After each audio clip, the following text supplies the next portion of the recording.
Europe Matin. 8h13 sur Europe 1, les titres de l'actualité, Alban Le Prince. Acte 3 de la mobilisation contre la réforme des retraites aujourd'hui. Selon les informations d'Europe 1, jusqu'à 1 100 000 manifestants sont attendus dans tout le pays. À noter ce matin, la CGT annonce une baisse de production d'électricité de 4 500 mégawatts, l'équivalent de 4 réacteurs. Les expéditions au départ des sites de Total Energy en France sont également interrompues ce matin. Et puis en Turquie, la terre a encore tremblé dans la matinée après le violent séisme d'hier. Le dernier bilan fait état de 4 800 morts. Europe 1. Votre invité, Sonia Mabrouk, Nicolas Dupont-Aignan, député de l'Essonne, président de Debout la France. Bienvenue sur Europe 1 et bonjour Nicolas Dupont-Aignan. Bonjour Sonia Mabrouk. La réforme des retraites a mis le feu aux poudres hier au Parlement. Interruption de séance, claquement de pupitre, rappel au règlement. Quelle image a donné selon vous l'Assemblée ? Pitoyable. C'est dommage. C'est dommage parce qu'on avait l'occasion, en unissant les oppositions, de faire voter une motion référendaire qui aurait décalé le texte d'abord de 30 jours, qui aurait permis de mettre le Sénat devant ses responsabilités. Et vous savez que pour moi, le référendum est la seule solution pour bloquer le gouvernement sans bloquer le pays, pour qu'il y ait un vrai débat sur la place que l'on veut donner à nos retraités, on va en parler, l'argent que l'on veut consacrer à leur dignité. Qui empêche le débat de se tenir correctement selon vous ? Qui a bordélisé l'Assemblée ? D'abord le gouvernement en choisissant une procédure ahurissante, le fameux article 47.1, parce que c'est fait pour une loi de finances rectificative de la sécurité sociale. Je pense que ce n'est pas constitutionnel.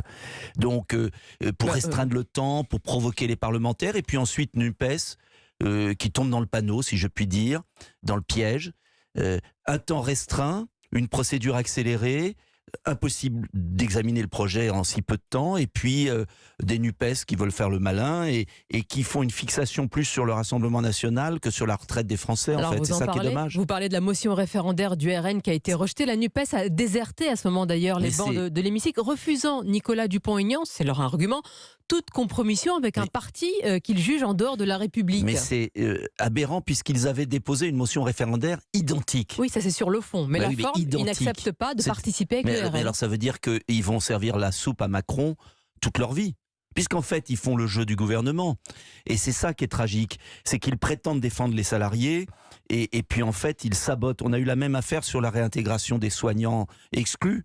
On pouvait faire passer, on était majoritaire. Et puis ils n'ont pas voulu le faire. Je ne comprends pas ce manque de respect à l'égard des députés Rassemblement National qui sont élus par les Français. Justement, enfin, ça veut dire quoi ? Des élus RN ont, semble-t-il, reçu des messages leur indiquant qu'un de leurs proches était hospitalisé. Méthode d'intimidation. Oui, ma voisine, j'étais à côté d'une députée RN qui a reçu un message, qui a paniqué en se disant mon fils est à l'hôpital, et puis en fait c'était une mauvaise blague pour la faire sortir de l'hémicycle. D'où ça vient, je ne sais pas, mais je vais vous dire, moi je voudrais qu'on revienne. C'est un choix de société majeur. Est-ce qu'on plonge les retraités français, les futurs, dans la misère ? Parce que c'est ça le projet de loi. C'est que si vous prolongez à 64 ans et que vous avez un taux de chômage des seniors à partir de 55 ans colossal, ça veut dire que les seniors, ils seront d'abord au chômage, puis après ils seront au RSA, entre 62 et 64. Ils auront des retraites minables.